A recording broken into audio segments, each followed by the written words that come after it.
Hi guys, it's Ella, and are you also the kind of person who कभी कभी तुम किसी से बात कर रहे होते हो and you just sort of think about what they're going to say and they end up saying the exact same thing, or you randomly thought of a person and then they end up calling you, or you end up running into them, or something weird like that. Like you always feel like somehow from somewhere you know something is going to happen. Like one day you woke up and your heart said look at his phone, and then you found something on there. Like why do you have these feelings and you're always right about them?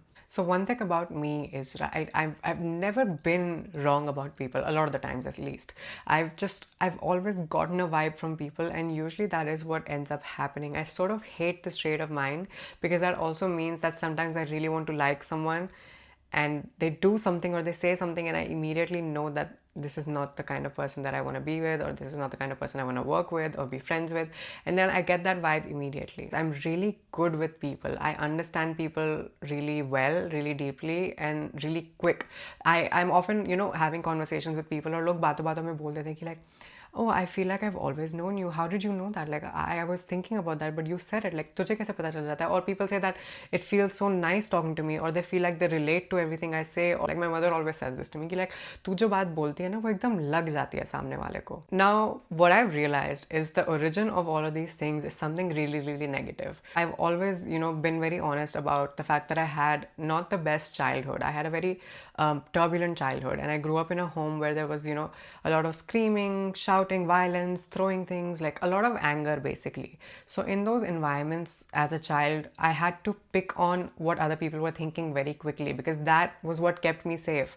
अगर मुझे पता है कि घर में किसको गुस्सा आ रहा है तो मैं उससे दूर रह सकती हूँ, so that person doesn't hit me or that person doesn't yell at me. So I had to learn very quickly to read people, the smallest things, even like footsteps.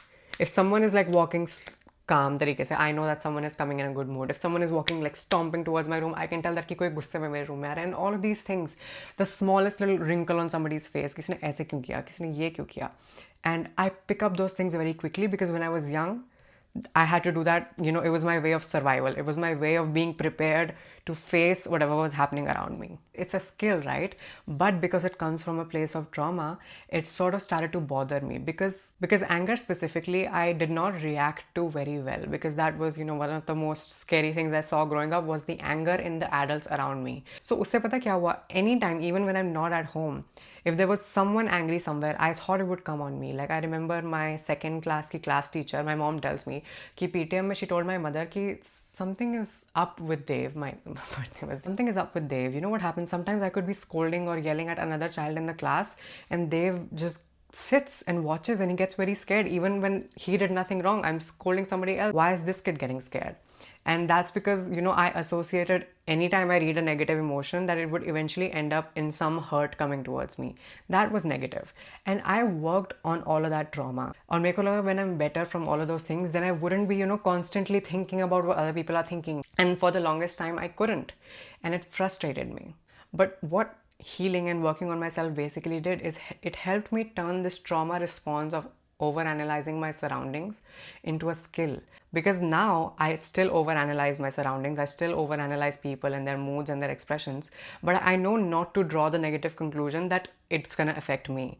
अगर उधर किनारे में दो लोग लड़ रहे हैं, that doesn't mean they're gonna come to me. अगर वो लोग वहाँ पे हंस रहे हैं, that doesn't mean they're laughing at me. So that's the thing that healing gave me, and it's always gonna be a part of me. You know what I mean? Let's say you're a dermatologist. A dermatologist has done such intense study of the skin and things that happen on your skin or things that grow on your skin. When he meets people, that dermatologist is inevitably going to notice people's skin. Whether he says something or not, he's probably looking at your skin. And if there's like a mark or a rash or something, the dermatologist is going to look at it and have an opinion, because that's just something that he's worked up and picked up and learned over so many years. That's the same way with me. All that trauma and all these years of over analyzing, it doesn't just go away, but now it's become my superpower. I feel like because I have such a deep knowledge about how other people think and act, I'm able to sort of, it sounds really evil, but I'm able to sort of manipulate my way into things. I know how to get people to like agree to me or to agree to my ideas, or how to get people to work with me, or how to basically get people how to work with people basically, because once you understand people, you can do anything with them. And that's been really nice, personally, that I can use it for my personal gain, and also I can use it to help other people, because I understand why other people are feeling their feelings. So many times, like, people around me tell me ki I didn't even realize I was feeling that way until you told me. So many of you comment in the comment section ki, oh my god, I used to always feel like this. You just put, you know, an explanation to what I was feeling. So I feel like I'm able to help people with this gift that I got from my trauma. And I think that's such a wonderful thing that a lot more of us can do. If your trauma has given you maladaptive, you know, traits, like for me, it was overanalyzing. I turned that into a talent. You can turn all your maladaptive things that you've learned from your trauma into talents. If you're someone whose trauma has made them very physically aggressive, you constantly want to throw things, or you constantly want to fight people, you can put that energy into playing a sport. You can put that energy into bodybuilding. You know, you can still, you already have this rage and this anger and this need to, you know, move your body when you feel certain emotions. Why not put it in a productive place? Or a lot of people, you know, they become very funny. I feel like humor and comedy भी ना बहुत लोगों के coping mechanisms होते हैं. They like laugh about a situation to feel less poorly about it. So why not turn that into a career? Do that in front of an audience. Do a stand-up, do comedy shows, start making comedy videos, reels, YouTube videos, whatever it is. You can turn your coping mechanisms into talents and make so much money, have so much gratification out of life. And you know, this is the easily understandable part of it all. This is the logical reasoning part of it all that sort of anyone would be able to understand. But I feel like there's a side of it, especially to me. I hope somebody relates, and I want to talk about this more in the comments. But I feel like there is some sort of gift. I don't know what it is. Maybe it's some sort of like hyper awareness or hypersensitivity of some sort. But I always think of so many things in my past, and I realize that's so crazy, because I have so many instances where I just think of something and it ends up happening. Because I was at a mall. I must have been probably like 5 years old. I clearly remember this. I was 5 years old. I know nothing about this mall, and I want water. And I've told everyone I really want water. So somebody from our family is asking someone where the water is. And in my mind, I don't know why, I just thought third floor. And guess what the man says? Pani third floor pe milega. And then I remember feeling so weird in that moment. Ki, why did I just think of that? Why did I know that? I've never been to this mall. I don't know anything about this. Like, why did I know that? Or, you know, my ex, I used to freak him out a lot because he noticed this in me as well, because I would just know things out of nowhere. I remember one time we were talking about, you know, my family and his family, and he told me that he has these two little baby cousin sisters, and we were talking about them, and he showed me a picture of one of them, and I looked at her and I said, does she have a name? Does her name start with A? And then he was like, yeah, how did you know? And I was like, I don't know, I just felt like it. Then he showed me the other cousin sister, uski choti behan, and I was like, does her name start with S? I don't know why I knew that. And he was like, yeah, why do you know that? And I don't know why I know that. And we were literally talking about his grandmother one time. He was telling me things about his grandmother, and I was like, does her name start with K? And then he was like, yeah.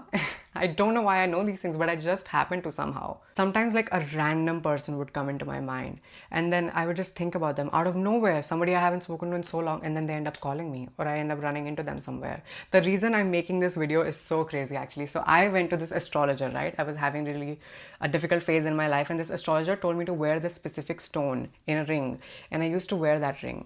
And I took that ring off for whatever reason, and I lost it many months ago. I took it off, and I kid you not, I lost it.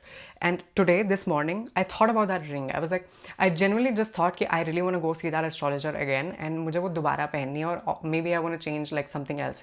I really want to wear my birthstone also. So I wanted to talk to that astrologer about it, and that's all I thought about in the morning. Forgot about it. Then it's literally 4 a.m. right now. I had to make this video because it was so crazy. I just got this random urge like, let's organize my makeup drawer. Then I started organizing my makeup drawer. And then I was like, let's organize my jewelry also. I was cleaning my jewelry place. This jewelry place that I go to every single day, by the way. Every YouTube video I'm wearing earrings. Every time I go out of the house, I'm wearing some sort of jewelry. So I go through this place many times. And right there, in a very easily visible place, I find that ring. The ring that I've been missing for I don't know how many months, and I tried to look for it. Obviously, when I first lost it, I went through my entire jewelry collection and I didn't find it. And today I thought about it in the morning and I forgot about it, and then suddenly I find the ring. I thought I was so crazy. But here's something that I've realized recently about all of these things is I think sometimes you have all the signs. You know what someone is going to say, you know what someone is going to do. And if you have those strong feelings like I do, I think you should honor them. Because I have never been wrong about my intuition. I kid you not. I am obviously relating everything to my relationship that recently happened because obviously that's very central to my life right now.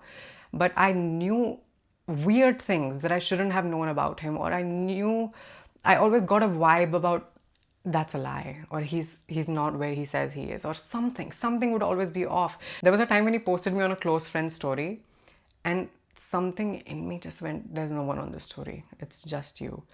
And I saw, and it was just me. I kid you not. When I was at the peak of having troubles in that relationship, when I was really, really struggling and I did not know if I should stay or I should go, I was at Siddhivinayak. I was in Mumbai for working, and I went to Siddhivinayak Mandir, and I remember speaking to God, and I said to him, give me a sign if it's time for me to leave. And I came back from that trip. I'm with this guy. I was doing something. His phone was nearby. I wanted to look something up, and my phone wasn't there. I was looking at his phone, and I for some reason started clearing the recent apps. I've never done that. I don't even clear my own recent apps. मेरे phone में इतनी tabs खुली रहती हैं. And then I saw something that obviously led to the breakup or whatever. But I asked for it and it came to me. And that has been happening my entire life. I've always asked for signs and received them. And what this last relationship taught me is I had been asking for signs since day one, and I was always getting them, but I was not honoring them. I said so many times, I literally spoke to God and I was like, if he's dishonest, show me. And then I caught him in a lie, but then I chose not to leave. If he has weird intentions, show me. And then he said something where I was like, this guy doesn't sound like he's a good person or something. Like, I always got the sign and I kept dishonoring it. Like, I wouldn't do what my duty was after finding a sign, that was to take an action that was in my best interest, which would have been to either have a discussion or leave or whatever it was. I kept taking those signs for granted. And you know what happened by the end of the relationship? I stopped receiving signs. I stopped feeling like I was ready to do anything. I stopped feeling like I could believe what I had to say. People asked me for advice and I felt unsure for the first time in my life. I have always been that friend who people come to for advice, and I never doubt my own advice. I always know that, like, I'm probably going to say something that's going to help this person. But by the end of this relationship, because I'd been continuously, going against my own natural intuition, I had lost faith in myself. And now I didn't know what to do with my life. I didn't know how to help the people around me. I didn't know if I was right, if I was wrong. I didn't know if my opinions were correct anymore. I didn't know if my morality was still in place. Like, I felt like a shell of a person because I kept ignoring all the signs that whoever was giving me, and B, I kept ignoring my own intuition. And you should never do that. If you are this sort of hypersensitive or hyper aware or whatever you want to call it, I don't know what it is, but somehow I know, somehow I have feelings and they end up being right. I always knew I was going to be famous. Isn't that crazy? Like, I knew I was going to be famous when I was very, very young. When I got on the stage for the first time, I knew for a fact that one day I'm going to have people watching me. I'm going to make a lot of money. I remember I sat my mom down and I was like, you know what? I'm going to start posting a video, and then this is going to happen. And then these brands are going to come, and then I'm going to get free stuff, and then I'm going to get lots of money. Then they're going to fly me to places and this and that. Then I'm going to be on billboards. And literally all of those things happened in that exact, I just know.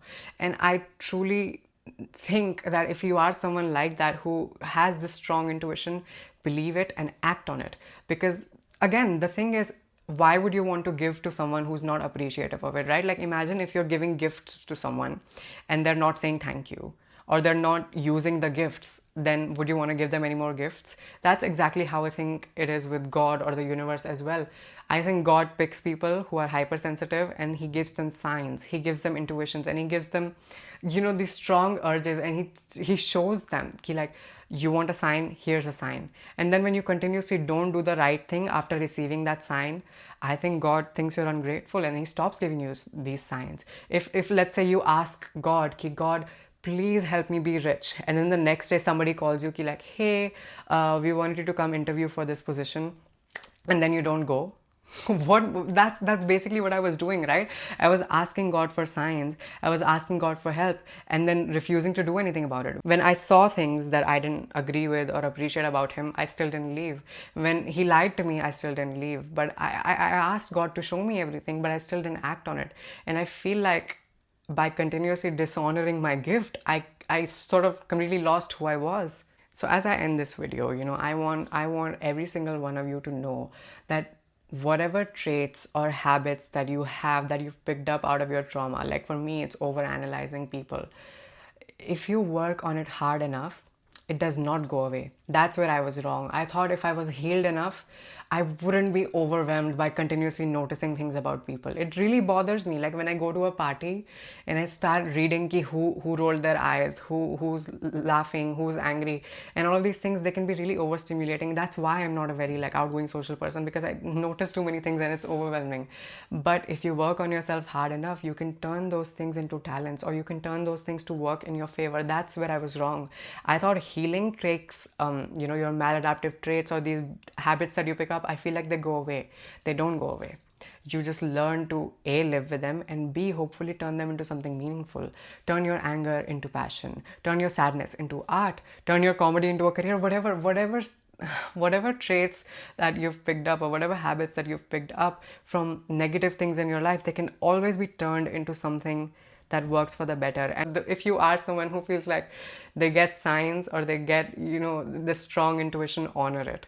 Because if you stop honoring it, it will go away. My mother always tells me, like, she believes me. I tell her these things too and she believes me, and she's like, I believe you. I've seen you do things sometimes where I'm like, how does this even happen? Like, how does this girl know? How does this girl like know what to say, not what to do, who to meet? Like, she knows. And she said to me, you should meditate, because if you don't exercise, then your body gets out of practice. So exercise your mind. You should meditate. You should honor whatever abilities you have. And I think that's really important as well. If you are someone who's really sensitive in the mind, and you use your mind basically a lot, give it rest. Meditate, fill it with good things, read, watch nice videos, and really take care of your gifts and honor your gifts and be grateful.